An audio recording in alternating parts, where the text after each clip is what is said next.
اعوذ باللہ من الشیطان الرجیم بسم اللہ الرحمن الرحیم سبح اسم ربک الاعلی الذی خلق فسوی والذی قدر فہدی صدق اللہ العظیم۔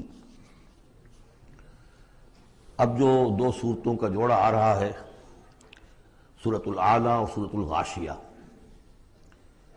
ان دونوں کے بارے میں یہ بات تو آپ میں سے بہت سے حضرات کے علم میں ہوگی کہ نبی اکرم صلی اللہ علیہ وسلم کا یہ معمول تھا کہ جمعہ اور عیدین کی نمازوں میں آپ ان صورتوں کی قرات فرماتے تھے، پہلی رکعت میں سورۃ الاعلی، دوسری رکعت میں سورۃ الغاشیہ۔ اور اس کی وجہ بھی صاف سمجھ میں آ جاتی ہے، ان دونوں میں تذکیر کا حکم ہے حضور کو، فذکر انما انت مذکر فذکر ان نفعت الذکریٰ۔ تو چونکہ جمعہ اور عیدین میں خطبہ ہے، باقی نمازیں جو ہیں وہ تو صرف قرآن پڑھا جاتا ہے، لیکن یہ کہ جن نمازوں کے ساتھ خطبہ ہے اس میں وہ تذکیر ہے، یاد دہانی ہے، اور اس کے حوالے سے پھر یہ صورتیں جو ہے حضور نے صلی اللہ علیہ وسلم ان نمازوں کے لیے گویا کہ منتخب کی۔ سبح اسم ربک الاعلی، پاکی بیان کرو اپنے اس رب کے نام کی جو بہت بلند و بالا ہے۔ نام کا لفظ یہاں کیوں کہا گیا؟ اس لیے کہ ہمارا جو بھی کوئی ذہنی رشتہ ہو سکتا ہے اللہ تعالیٰ کے ساتھ، جہاں تک اس کی ذات ہے، وراء الورا ثم وراء الورا ثم وراء الورا، اس کا کوئی تصور ہمارے لیے ممکن نہیں، ہمارے تخیل سے، تصور سے، وراء الورا ثم وراء الورا، ہمارا جو بھی اس کے ساتھ ذہنی قلبی رشتہ ہے اس کے ناموں کے حوالے سے ہے۔ وَلِلَّهِ الْأَسْمَاءُ الْحُسْنَىٰ فَادْعُوهُ بِهَا، لہذا تسبیح بھی ہوگی اللہ کی، تحمید بھی ہوگی تو اللہ کے ان اسماء کے حوالے سے ہوگی۔ الَّذِي خَلَقَ فَسَوَّىٰ وَالَّذِي قَدَّرَ فَهَدَىٰ، یہ چار الفاظ جو ہے بہت قابل توجہ ہے۔ جیسے کہ اس سے پہلے ہم پڑھ چکے ہیں کہ تین الفاظ میں تخلیق کے عمل کو اللہ تعالیٰ نے واضح کیا تقسیم کرتے ہوئے، هُوَ اللَّهُ الْخَالِقُ الْبَارِئُ الْمُصَوِّرُ۔ ایک شے کا پہلے ایک ذہن میں نقشہ بنتا ہے، پھر اس کا بالفعل اس کو پھر باہر جو ہے اس کا وجود آتا ہے، پھر اس کے فنشنگ ٹچز ہوتے ہیں، پھر تصویر ہے اس کی۔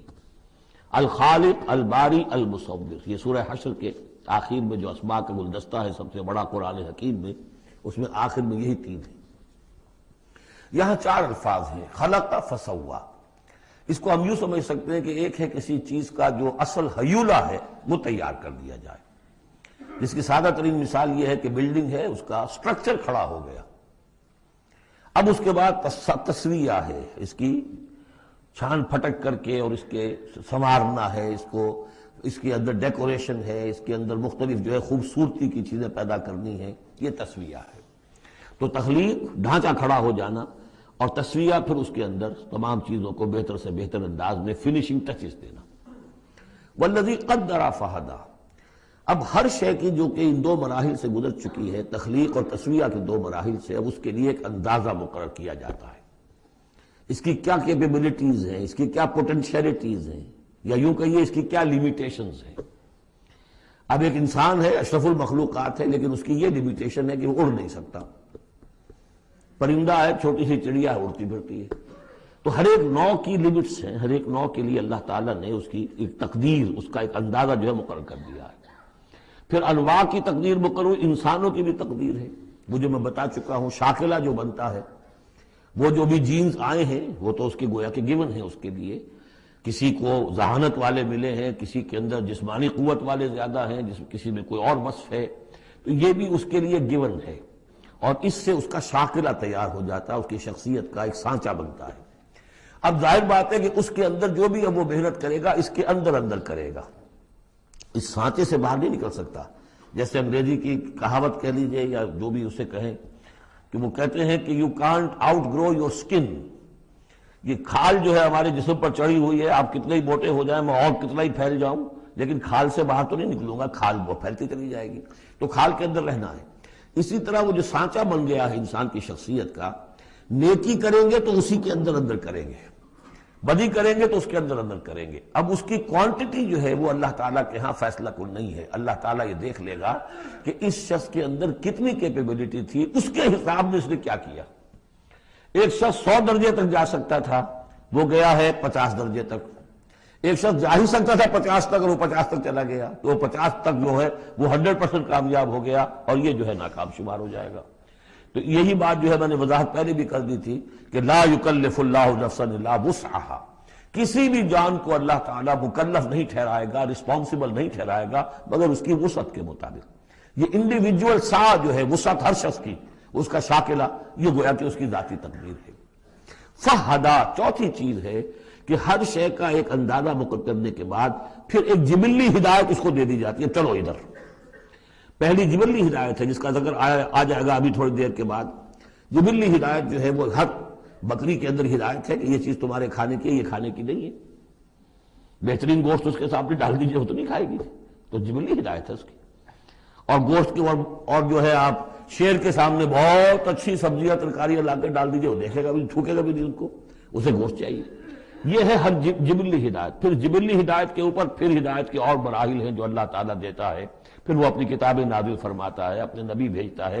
یہ گویا کہ ہدایت کی تکمیل ہے، ورنہ ہدایت تو بنیادی طور پر جو ہے ہر جبلت کے اندر بھی اللہ نے ودیت کر دی ہے۔ تو یہ ہر کریشن کے لیے یہ 4 الفاظ جو یہاں آئے، سبح اسم ربک الاعلی الذی خلق فسوی والذی قدر فہدی والذی اخرج المرعی، وہی ہے کہ جو نکالتا ہے چارہ زمین سے، فجعلہ غثاء احوا، جو شروع میں تو گھاس اگی ہے تو بڑی خوبصورت ہریاول جو ہے، اس کے بعد وہ سیاہ پڑ جاتا ہے اور چورا چورا ہو جاتا ہے۔ سنقرئک فلا تنسیٰ، اے نبی ہم آپ کو پڑھا دیں گے، آپ بھولیں گے نہیں۔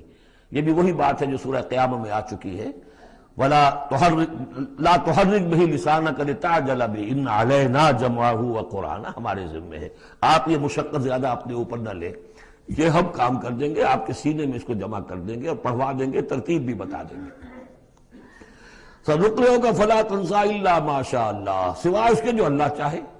تو اگر اللہ چاہے، فرض کیجئے یہ اس لیے بات کو واضح کرنے کے لیے، اللہ بلانا چاہے گا تو آپ لاکھ اپنی زبان کو حرکت دیتے رہیں، اللہ تعالیٰ کی قدرت سے تو آپ باہر نہیں نکل سکتے، آخر اللہ تعالیٰ قدیر ہے اللہ شے پر۔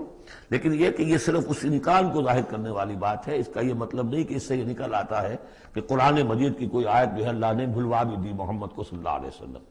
یہ ایسے ہی ہے، قل ان کان للرحمن ولد فانا اول العابدین، اگر اللہ کا کوئی بیٹا ہو تو سب سے پہلے میں پوجوں گا اسے۔ تو یہ اس طرح کی چیز ہے، الا ما شاء اللہ انہ یعلم الجہر وما یخفی، وہ اللہ تعالیٰ جو ہے وہ تو جانتا ہے، خواہ کوئی بلند آواز سے بات کہی جائے اور خواہ اسے چھپایا جائے۔ وَنُيَسِّرُكَ لِلْيُسْرَىٰ، اب یہ لفظ ذرا یہاں نوٹ کر لیجئے، یہ آگے بڑھ کر ایک مضمون کھلے گا اس سے۔ اور سہج سہج تیسیر، یسر سے باب تفعیل، آسان کرنا، اور سہج سہج تھوڑا تھوڑا رفتہ رفتہ ہم آپ کو آسان بنا دیں گے۔ کس چیز کے لیے؟ یسرا، وہ بڑی جو آسانی ہے جنت وہاں پہنچائیں گے، اور جو بڑی کامیابی ہے دنیا میں دین کا غلبہ وہاں بھی پہنچا دیں گے، لیکن سہج سہج ہوگا۔ اس کے لیے اپنا ایک تدریج ہے جو ہماری حکمت میں، ہمارے علم میں ہے۔ ویسے ہم چاہیں آنے واحد میں کر دیں، دین کا غلبہ ہو جائے، کوئی رہے نہ دشمن، آنے واحد میں تمام انسان جو ہے اور تمام جنات کو ابو بکر جیسا بنا دیں، ہم بنا سکتے ہیں۔ لیکن یہ کہ ہماری جو حکمت تخلیق ہے اس میں یہی ہوگا، تیسیر، آہستہ آہستہ، اور یہ فلسفہ آگے چل کر بہت کھلے گا۔ وَنُيَسِّرُكَ لِلْيُسْرَىٰ فَذَكِّرْ إِن نَّفَعَتِ الذِّكْرَىٰ، آپ تو یاد دہانی کراتے رہیے اگر فائدہ دے سمجھانا۔ اور اس میں در حقیقت یہ ہے کہ ذکر جو ہے اللہ تعالیٰ کا اور اللہ تعالیٰ کی تذکیر جو ہے، اگر تو کہہ دیا ہے یہاں پر اگر فائدہ پہنچائے، لیکن اس کا یہ مطلب نہیں کہ اگر فائدہ پہنچائے تبھی تذکیر کی جائے، اس لیے کہ آگے آ رہا ہے سَيَذَّكَّرُ مَن يَخْشَىٰ، یعنی آپ اگر تذکیر کریں گے تو جس کے دل میں کچھ خوف ہے اس کو تو فائدہ ہو جائے گا نا۔ آپ تذکیر فرما رہے ہیں، نئی وحی آ گئی ہے، اسے آپ نے پڑھ کر سنایا ہے، وہ جن کو پرواہ نہیں ہے ان کو تو فائدہ نہیں ہوگا، لیکن آپ کے اہل ایمان ساتھیوں کے علم میں اضافہ ہوگا، ان کے اندر اور جو ہے ایمان جو ہے بڑھے گا۔ سَيَذَّكَّرُ مَن يَخْشَىٰ وَيَتَجَنَّبُهَا الْأَشْقَىٰ، البتہ جو شقی ہے، بدبخت ہے، وہ اس کا اپنا پہلو کترا جائے گا، وہ پہلو موڑ لے گا۔ الذی یصلی النار الکبریٰ، جس کا انجام پھر یہ ہونا ہے کہ وہ بڑی آگ میں جھونکا جائے گا، داخل ہوگا بڑی آگ میں۔ ثم لا یموت فیہا ولا یحییٰ، پھر نہ اس میں وہ مرے گا اور نہ زندہ رہے گا، نہ زندوں میں نہ مردوں میں۔ لا تبقی ولا تذر، سورہ مدثر میں جو آیت آئی تھی، ثم لا يموت فیہا ولا یحییٰ، پھر نہ اس میں اس کو موت آئے گی، نہ وہ زندوں میں ہوگا نہ مردوں میں۔ قد افلح من تزکا، یقیناً کامیاب ہو گیا وہ، یہ مضمون بھی آگے اب پھیلے گا اور بڑھے گا، ترقی کرے گا۔ قد افلح من تزکا، بے شک کامیاب ہوا وہ کہ جس نے تزکیہ حاصل کر لیا، اپنے آپ کو پاک کر لیا۔ یعنی انسانی روح جو ہے وہ اس جسم میں جب قید کی گئی ہے، بنایا گیا بہت بلند، لقد خلقنا الانسان فی احسن تقویم، پھر ڈالا ہے اس میں، اس حیوانی جسد کے اندر، ثم رددناہ اسفل سافلین۔ اب یہ کہ یہاں سے وہ چڑھائی چڑھنی پڑے گی، یہاں سے اوپر اٹھنا ہوگا، آپ کو محنت کرنی ہوگی، ہر انسان کو تزکیہ کرنا ہوگا، فلاح حاصل کرنے کے لیے کچھ اپنے جذبات کو کنٹرول کرنا ہوگا، کچھ اپنی شہوات کو دبانا ہوگا، اپنے نفس کا ضبط نفس کا سامان کرنا ہوگا، کچھ اپنی روح کی تقویت کا سامان کرنا ہوگا، جیسے کہ یہ دو طرفہ پروگرام رمضان کا ہے کہ دن میں روزہ رکھو اور اس جو حیوانی وجود ہے اسے ذرا کمزور کرو، تھوڑا سا مزمحل کرو، تاکہ اس کا دباؤ جو ہے اس روح ربانی کے اوپر، اس بدن میں کچھ کمی آئے۔ رات کو کھڑے ہو جاؤ اور اس روح کے اندر آبیاری، اس کے اوپر قرآن کے انوار کی بارش کرو، اس سے یہ کہ یہ روح تازہ ہوگی، زندہ ہوگی، اپنے رب کی طرف متوجہ ہوگی۔ یہ ہے عمل تزکا۔ قد افلح من تزکا وذکر اسم ربہ فصلی، اور اس نے دیا نام، اپنے رب کے نام کا ذکر کیا اور پھر نماز پڑھی۔ تو اس میں یہ کہ یہی شکل ہو چکی ہے جمعے کے اندر۔ پہلے جو ہے تذکیر کے لیے خطبہ ہوتا ہے، خطبہ جو تذکیر کے لیے ہے۔ چنانچہ جو حدیث ہے مسلم شریف میں، حضور کا معمول کیا تھا جمعے کے لیے، وہ جب ہم سورہ جمعہ پڑھ رہے تھے یہ باتیں اس وقت بیان کرنے کی تھی، لیکن یہ کہ وہ ہر روز کا جو ایک نصاب ہم بنا لیتے ہیں، وہ بڑی بڑی اہم چیزیں بھی بعض اوقات رہ جاتی ہیں۔ حضور کا معمول کیا تھا؟ کان للنبی صلی اللہ علیہ وسلم خطبتان یجلس بینہما یقرأ آیات القرآن ویذکر الناس۔ حضور کے دو خطبے ہوتے تھے، اس کے درمیان آپ بیٹھتے بھی تھے تھوڑی دیر کے لیے، حالانکہ خطبے آپ کے ہوتے تھے بہت ہی مختصر، کوئی تھکان کی وجہ سے نہیں آپ بیٹھتے تھے۔ میرے نزدیک یہ کہ جو 2 رکعتیں ہیں ظہر کی، اس کے قائم مقام ہے یہ 2 خطبے۔ ظہر کی 4 رکعتیں ہیں فرض، اور جمعے کی رہ گئی 2، تو 2 رکعتوں کے قائم مقام یہ 2 خطبے ہیں۔ اس کو ظاہر کرنے کے لیے حضور وقفہ ڈال کر اور ان کو 2 خطبے بناتے تھے۔ لیکن اس خطبے میں کرتے کیا تھے؟ یقرأ آیات من القرآن، قرآن مجید کی آیات پڑھ کے سناتے تھے، وَيُذَكِّرُ النَّاسَ، لوگوں کو یاد دہانی کراتے تھے۔ اور اس میں معاملہ کیا تھا؟ ازدل خیزت بردل ریزت، زبان کا حجاب تھا ہی نہیں، حضور کی زبان عربی اور جو سننے والے بیٹھے ان کی زبان عربی، تو لمبے چوڑی بات کی ضرورت بھی نہیں تھی، ہمیں تو معنی بتانے پڑتے ہیں، اس کا مفہوم بتانا پڑتا ہے، تب ترجمہ کرنا پڑے گا، کوئی نحوی اشکال ہو وہ بتانا ہوگا، انہیں کوئی ضرورت نہیں تھی، مختصر ترین خطبہ ہوتا تھا، اور اس میں تذکیر، یاد دہانی۔ اور اسی میں آتا ہے اصل میں وہ حدیث جو آتی ہے کہ وہ جو میں آپ کو بتا رہا تھا کہ وہاں اللہ تعالیٰ، اللہ کے نبی نے بتایا ہے کہ جو پہلی گھڑی میں، اگرچہ اس میں اختلاف ہے کہ اس سے مراد کیا ہے، ایک رائے تو یہ ہے کہ اشراق کے وقت جو لوگ پہنچ گئے مسجد میں، گویا کہ وہ پہلی ساعت میں مسجد میں آ گئے جمعے کے روز، ان کو اتنا ثواب ملے گا جتنا کہ ایک اونٹ کی قربانی سے ہوتا ہے۔ جو دوسری ساعت میں آئیں گے انہیں اتنا ثواب ملے گا جتنا ایک گائے کی قربانی کا، تیسری ساعت میں آئیں گے ان کو اتنا ثواب ملے گا جتنا ایک بکری یا میڑھا جو ہے اللہ کی راہ میں قربان کیا، چوتھی ساعت میں آئیں گے ان کے لیے ایسا ہے کہ ایک جو مرغی ہے وہ اللہ کی راہ میں صدقہ کر دی، اور جو 5ویں میں آئیں گے وہ ایسے جیسے کہ ایک انڈا اللہ کی راہ میں خیرات کر دیا۔ اس کے بعد جو آتا ہے تو جو فرشتے بیٹھے ہوتے ہیں مسجدوں کے دروازوں پر اور ان کے رجسٹر ہوتے ہیں، ان میں حاضری کا اندراج کرتے ہیں وہ۔ اس کے بعد جب امام کا خطاب شروع ہو جاتا ہے، لیکن وہاں خطبہ ہوتا تھا، خطاب نہیں، ہمارے ہاں تو پھر 2 چیزیں ہو گئی، ایک اردو کی تقریر پھر ایک خطبہ۔ جب امام کا خطبہ شروع ہو جاتا ہے تو اس کے بعد فرشتے اپنے رجسٹر بند کرتے ہیں، یستمعون الذکر، وہ بھی اس ذکر کو سننے میں مصروف ہو جاتے ہیں، یعنی اب جو آنے والے ہیں ان کا اندراج نہیں ہوتا۔ اب اس میں جو تعویل کی علماء نے، اور علماء میں سے شاہ ولی اللہ دہلوی کی بھی تعویل ہے یہ کہ ایک تو یہ کہ اس سے مراد یہ ہماری ساعتیں نہیں ہیں بلکہ کچھ خفی ساعتیں ہیں یہ، اگرچہ مجھے اختلاف ہے ان کی رائے سے۔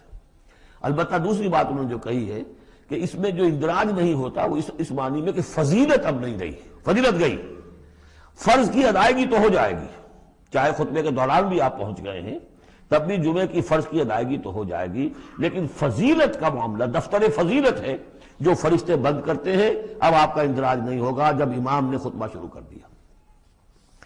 تو وہ ہے کہ ذکر اسم ربہ، پہلے خطبے میں اللہ کا نام لیا، ذکر کیا، پھر نماز پڑھی۔ یہ ترتیب گویا کہ جمعے کے اندر ہو رہی ہے۔ بل تؤثرون الحیات الدنیا، تمہارا اصل مرض کیا ہے؟ تم دنیا کی زندگی کو ترجیح دیتے ہو۔ اللہ اللہ خیر صلی اللہ، میں نے یہی کہا تھا نا کہ بما قدم واخر، کسے آگے رکھا کسے پیچھے رکھا، سارا فیصلہ تو اس میں ہے۔ مقدم آخرت ہے اور دین ہے یا دنیا ہے؟ یا تو آپ نے مقدم بنا دیا آخرت کو تو جتنی دنیا مل جائے اللہ کا فضل ہے، اللہ کی طرف سے دین ہے، بونس ہے۔ لیکن اگر آپ نے مقدم بنا دیا دنیا کو تو پھر آپ گئے۔ بس یہ ہے سارا کانٹے کی بات جو ہے۔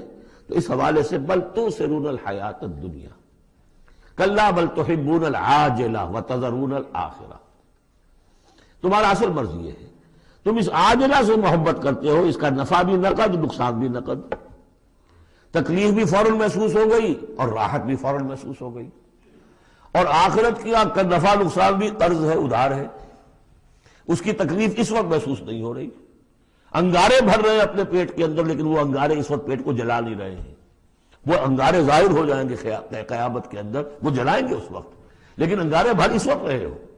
جو فرمایا کہ جو یتیموں کا مال ہڑپ کرتے ہیں ناحق طور پر، یا اولئک ما یاکلون فی بطونہم الا النار، وہ آگ بھر رہے ہیں اپنے پیٹوں کے اندر، لیکن اس وقت وہ آگ ٹھنڈی ہے، شوگر کوٹڈ ہے، اوپر اس کے انسولیشن ہے، وہ آپ کے معدے کو جلاتی نہیں جا کر، لیکن وہی ہے تو آگ۔ بہرحال تم ترجیح دیتے ہو دنیا کو، والآخرۃ خیر وابقیٰ، جبکہ آخرت بہتر بھی ہے اور باقی رہنے والی ہے۔ ان ھذا لفی الصحف الاولی، یہی بات تھی پرانے صحیفوں میں۔ اصل میں یوں سمجھیے کہ جو کانٹے کی بات ہے وہ یہ ہے، جو اصل شے ہے ہدایت اور ضلالت کی جو بات ہے، راز وہ یہ ہے، کس کو مقدم کس کو مؤخر، دنیا یا آخرت۔ صحف ابراہیم و موسیٰ، صحف اولا یعنی ابراہیم کے صحیفے اور موسیٰ کے صحیفے، ان کا ذکر پہلے بھی آیا ہے۔ تو موسیٰ کے صحیفے ہمیں معلوم ہے، ابراہیم کے نہیں۔ جیسا کہ میں نے عرض کیا، میری ایک رائے ہے کہ جو ہندوؤں کے ہے اپنشد، وہ میرے نزدیک صحف ابراہیمی کی بگڑی ہوئی بدلی ہوئی شکلیں